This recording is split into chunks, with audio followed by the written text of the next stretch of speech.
This is the most livable city in the United States, despite the fact that it has a place inside it where the poverty level and the unemployment levels are number 1 and number 2 in the entire nation.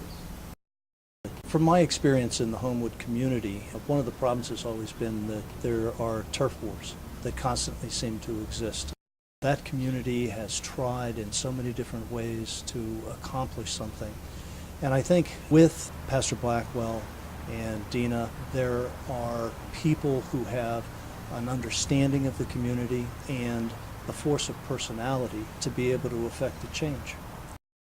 It's amazing, the talent that has showed up. Everybody is there to help. Everybody is there to make that change in Homewood, to help Gene and Dina.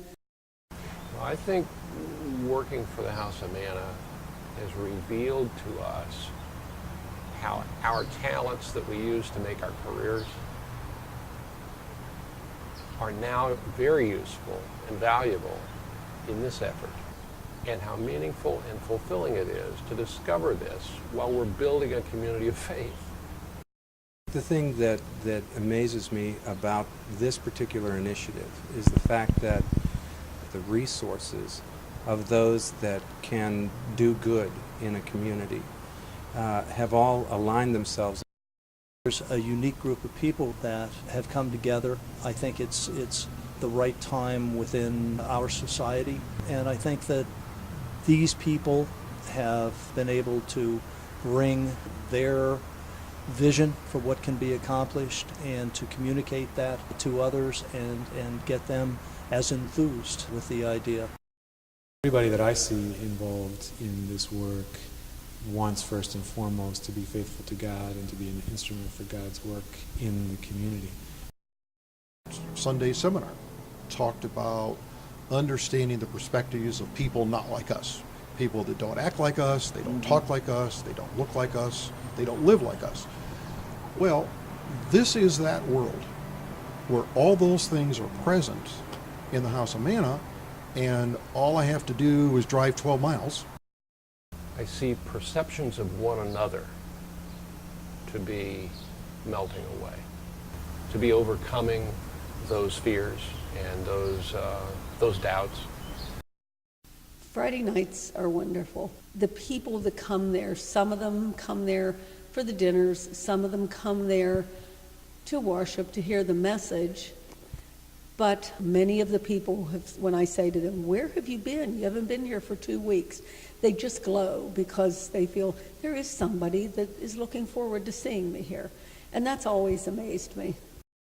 I kind of hardened my heart, and I was apathetic to communities like Homewood and would just turn off my thinking about the hardships, the pain, but now I feel connected.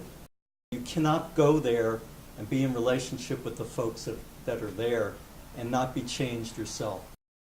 It's possible for church to become a very routine sort of thing. You just show up, you sit in the pew for an hour, or you hear a sermon, you sing some songs. There's a kind of routine that people can fall into.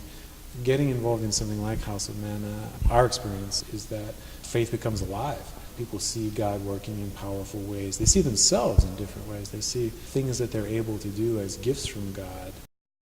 We're learning how to take what normally has been a big divide between us and them, here and there, and week by week, month by month, have that divide melt away. And all you see is a team of people collaborating and working together to fundamentally change the lives of the least of these who live in Homewood. I think one of the exciting things about House of Manna is that people from the suburbs show up not out of some sense of duty, not out of a sense of mission as though that were a formal activity, but just because we've come to know and love individuals, many of whom are of a different ethnic background or racial background. And so there's a genuine just love for other people, which then causes a lot of these other barriers to be broken down. It also creates, I think, an element of trust that enables people to venture out from the safer places where most of us prefer to live most of the time. And we come to trust that dynamic after a while, And then other people see individuals breaking through what they might have thought were insurmountable barriers, and then it becomes a kind of virtuous circle. When we think about mission, we sometimes think about service to others. What I've learned at the House of Manna is that more people are receiving than they're giving. I can't think of any more obviously God-blessed effort